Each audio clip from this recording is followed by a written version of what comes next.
এবার আরও 18,500 গৃহহীন পরিবারের মাথা গোঁজার ঠাঁই করে দিচ্ছেন প্রধানমন্ত্রী শেখ হাসিনা।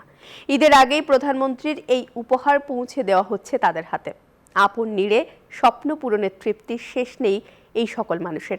এছাড়া লালমনিরহাট, কক্সবাজার সহ দেশের 58টি জেলার 464টি উপজেলা এই ধাপে ঘর তুলে দিচ্ছেন প্রধানমন্ত্রী।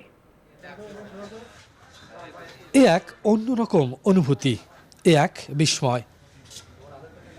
রাস্তায়, বস্তিতে বা নদীর ধারে কাটতো যাদের জীবন, এই ঈদে তারা থাকবেন নিজ ভূমিতে গড়া নিজ বাড়ির নিজ ঘরে।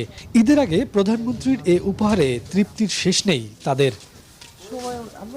ভোলার 2217টি ভূমিহীন পরিবারের মুখে হাসি ফোটাবে এবার। এদের মধ্যে চরফ্যাশনেই 1107 পরিবার পাচ্ছে প্রধানমন্ত্রীর আশ্রয়ন 2 প্রকল্পের জমিসহ ঘর।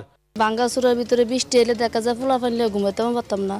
কাগজ দিতে দিতে প্রতি বছর 3-4 করে কাগজ পাল্টাইতাম, তারপরও পানি ঘরে পড়তো। যেই কষ্টটা হয়েছে এটা তো আর রকম ছিল না, অন্ত ভালো আছি আগের থেকে।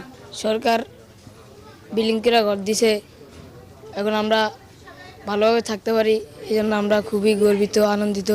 মুজিব বর্ষ উপলক্ষে প্রধানমন্ত্রীর অভাবনীয় এ উদ্যোগ গৃহহীন মুক্ত দেশ গড়া।